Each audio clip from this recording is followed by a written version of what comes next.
नमस्कार, आप देख रहे हैं एफएम न्यूज और मैं हूं आपके साथ सत्यम गौर। बुलेटिन की शुरुआत करेंगे कुछ अहम खबरों के साथ। बताते चले कि आधी आबादी के सम्मान के लिए यानी कि नारी सम्मान के लिए हरिद्वार का ऋषि कुल मैदान पूरी तरीके से सजकर तैयार हो गया है। आपको बताते चले कि सोमवार को सीएम धामी के हरिद्वार आगमन को लेकर पूरी तैयारियां हो गई हैं। सुरक्षा व्यवस्था का खासा ध्यान भी रखा गया है और इसी बीच सोमवार को सीएम धामी का हरिद्वार में भव्य रोड शो हुआ और जिसमें सीएम धामी का हरिद्वार वासियों और भाजपा कार्यकर्ताओं ने भव्य स्वागत किया है। सीएम पर लोगों ने पुष्प वर्षा भी की है तो सीएम धामी ने भी लोगों पर पुष्प वर्षा भी की है। तस्वीरें भी हम आपको दिखा रहे हैं और जिसके बाद सीएम अब ऋषिकुल मैदान पर नारी शक्ति महोत्सव कार्यक्रम में पहुंचे और वहीं इस कार्यक्रम में सीएम विभिन्न क्षेत्रों में उत्कृष्ट कार्य करने वाली महिलाओं को सम्मान देंगे और इसके अलावा मुख्यमंत्री पुष्कर सिंह धामी की ओर से हरिद्वार को 1168 करोड़ की 158 परियोजनाओं की सौगात भी दी जाएगी।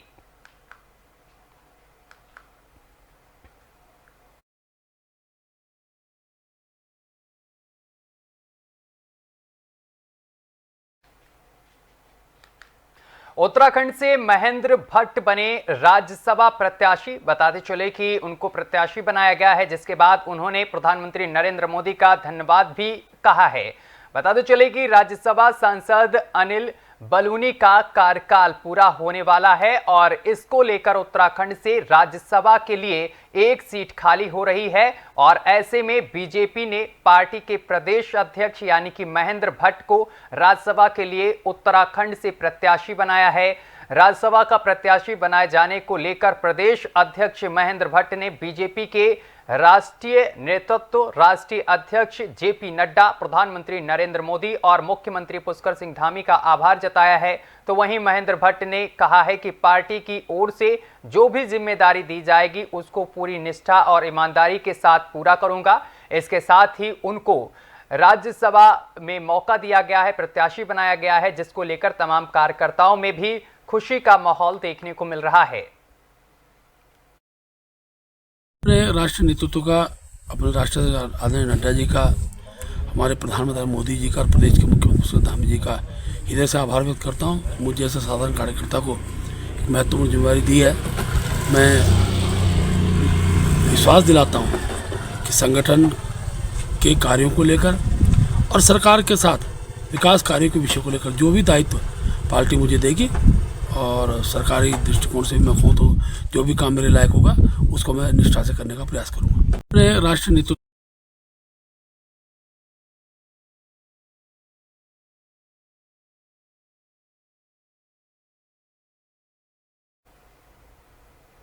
चलिए खबरों में आगे बढ़ेंगे। बात करेंगे अब हल्द्वानी की। हल्द्वानी के बनभूलपुरा क्षेत्र के अंतर्गत मलिक के बगीचे में गुरुवार को नगर निगम प्रशासन और पुलिस की टीम ने अवैध मदरसों और नमाज वाली जगह को तोड़ दिया था, जिसके बाद वहां हिंसा भड़क गई और उपद्रवियों ने जमकर उत्पात मचाया। हिंसा के दौरान उपद्रवियों ने नगर निगम की 4 जेसीबी मशीन सहित कई वाहन को आग के हवाले कर दिया था। इसके बाद पूरे क्षेत्र में तनाव का माहौल हो गया, कर्फ्यू लगा दिया गया। वहीं इस दंगे में 5 लोगों की मौत की भी खबर है। इसके बाद से मलिक के बगीचे और उसके आसपास के इलाके में सन्नाटा पसरा हुआ है। बताते चले कि मलिक के बगीचे इलाके के आसपास लोग धीरे धीरे पलायन कर रहे हैं और लोगों के घरों में ताला लटक रहे हैं। अपने घरों से लोग सामान लेकर जा रहे हैं।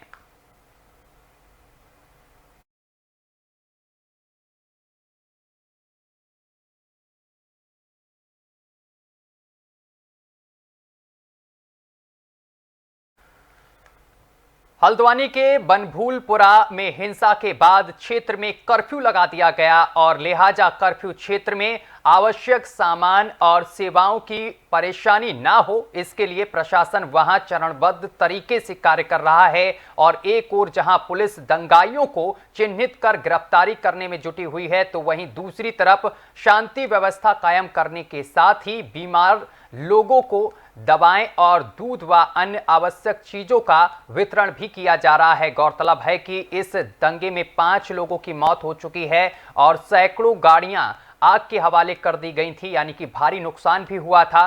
बनभूलपुरा थाने को भी दंगाइयों ने अपना शिकार बना लिया था, यानी कि निशाना बना लिया था, जिसको देखते हुए प्रशासन तेजी के साथ दंगाइयों को सलाखों के पीछे भेजने का काम कर रहा है। वहीं आवश्यक सेवाओं को कर्फ्यू ग्रस्त क्षेत्र में भी पहुंचा रहा है।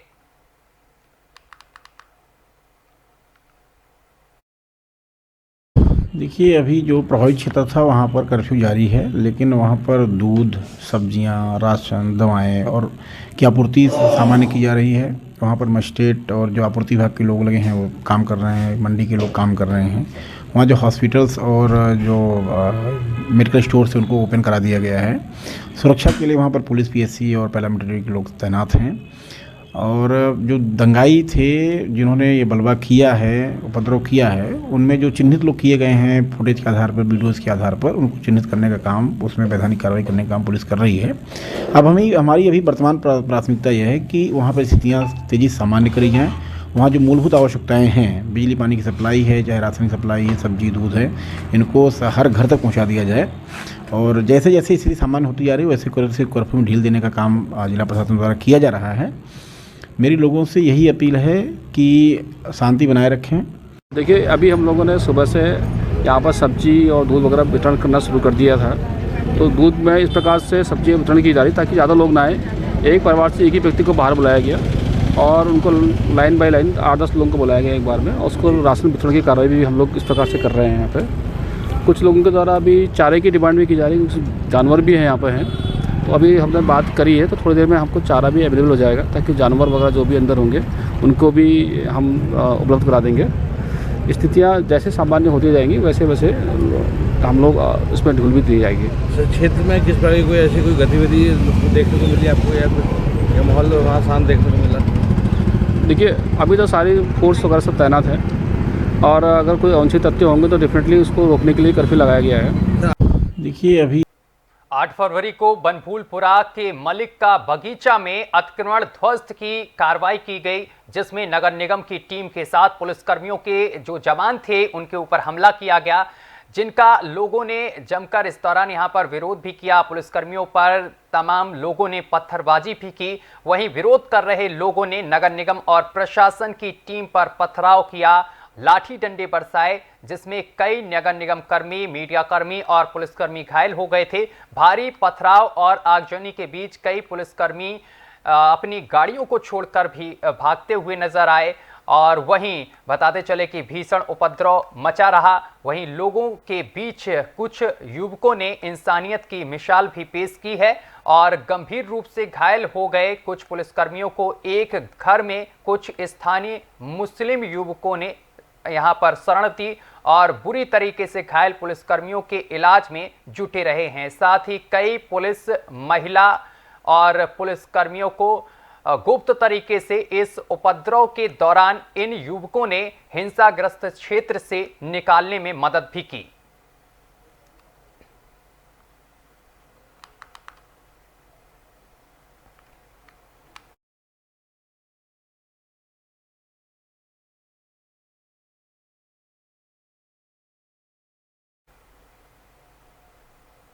ऊधम सिंह नगर जनपद में आगामी लोकसभा सामान्य निर्वाचन के दृष्टिगत अवैध तस्करी के खिलाफ चलाए जा रहे अभियान के अंतर्गत पुलिस अधीक्षक नगर रुद्रपुर और क्षेत्राधिकारी खटीमा के निर्देशन में थाना झनकैया पुलिस द्वारा वाहन चेकिंग के दौरान अभियुक्त गढ़ को लोहे और एल्यूमिनियम की 338 कटी तारों के और बुलोरर, साथ ही आपको बताते चले कि मारुति के साथ गिरफ्तार किया गया है और जिनके कब्जे से 2 तमंचे, 315 बोर, 2 जिंदा कारतूस बरामद किए गए हैं। फिलहाल पुलिस इन आरोपियों को गिरफ्तार कर कार्रवाई में जुट गई है।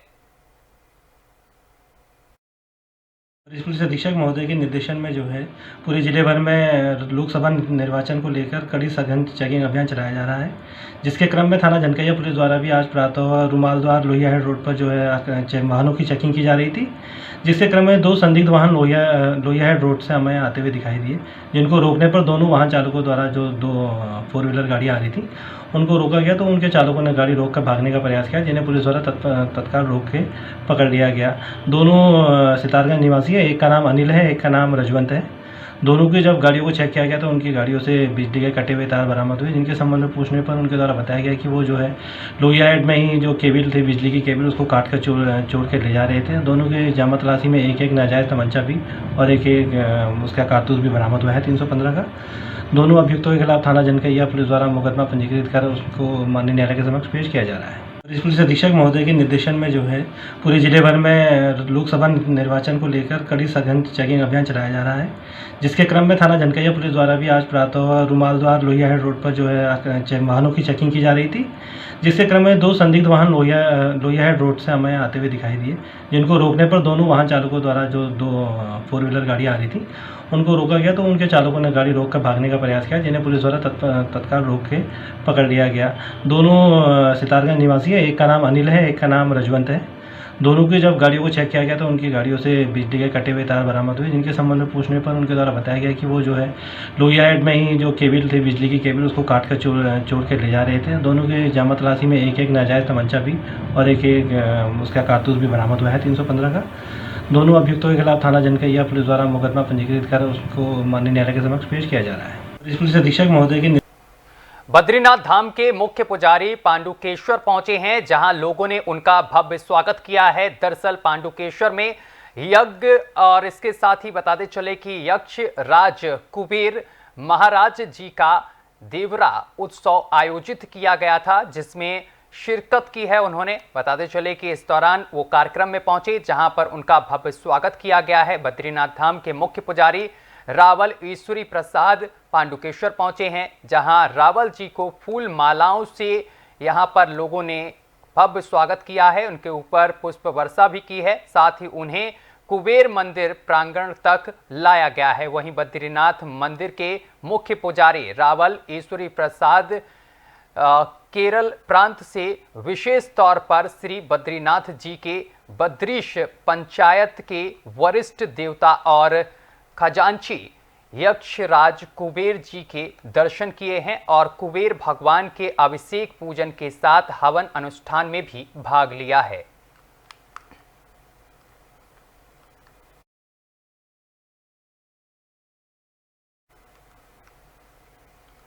खबरों में आगे बढ़ेंगे। चक्राता विधानसभा की खत बोदूतर में 24 गांव के लोगों ने एक बैठक का आयोजन किया है, जिसमें रोजगार संघ के अध्यक्ष बॉडी पवार को टिहरी लोकसभा से चुनाव लड़वाने के लिए यह बैठक की गई है। वहीं उन्होंने अगली बैठक के बारे में भी वार्ता की है। उन्होंने कहा है कि हम घर घर जाकर बॉबी पवार को जिताने के लिए पूरी कोशिश करेंगे। तो बॉबी पवार को जिताने के लिए बैठक की गई है। 24 गांव के लोग इस बैठक में शामिल हुए हैं। तस्वीरें भी हम आपको दिखा रहे हैं और भारी तादाद में लोग पहुंचे हैं।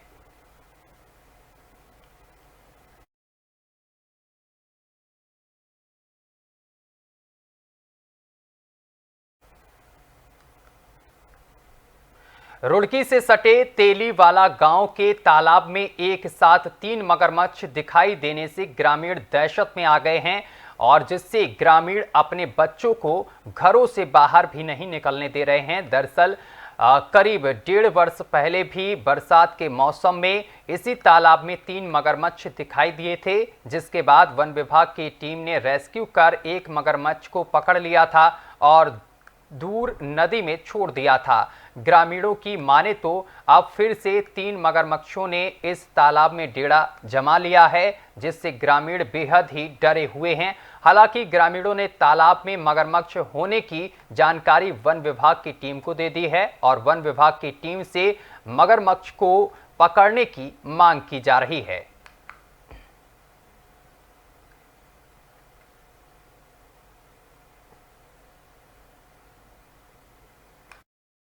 पर नगर पंचायत पाडली गुज्जर में एक तालाब है शक्ति विहार के पास। ये यहाँ पर मकान बने हुए हैं, मकानों से सटा हुआ तालाब है।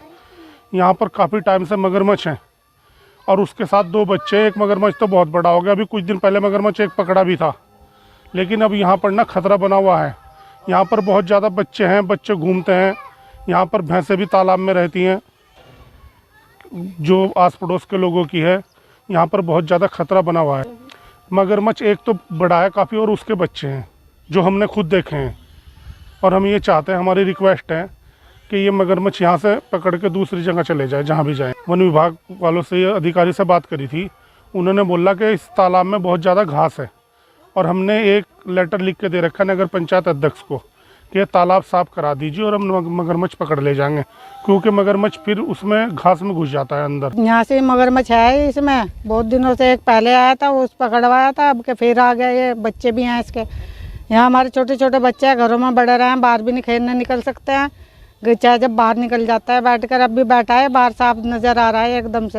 ये काफ़ी टाइम से है, बरसात में आ गया था ये, उससे पहले से ही जब से है ये खतरा तो है ही है। बहुत बच्चे आए फिर बड़े हो जाए, बच्चों का खतरा रहा, बच्चे नहीं खेल सकते बाहर। इसमें देखे हैं 2-3 आएंगे, एक बच्चा है, 2।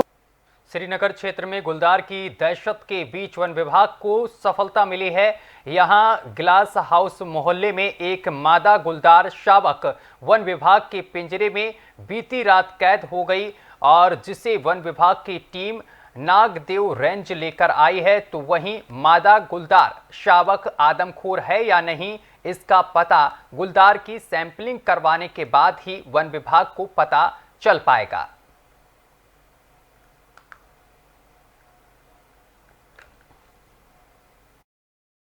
दिनांक 4 को जब श्रीनगर में घटना हुई थी, उसके पश्चात हम लोगों ने क्षेत्र में 3 पिंजरे लगा दिए थे।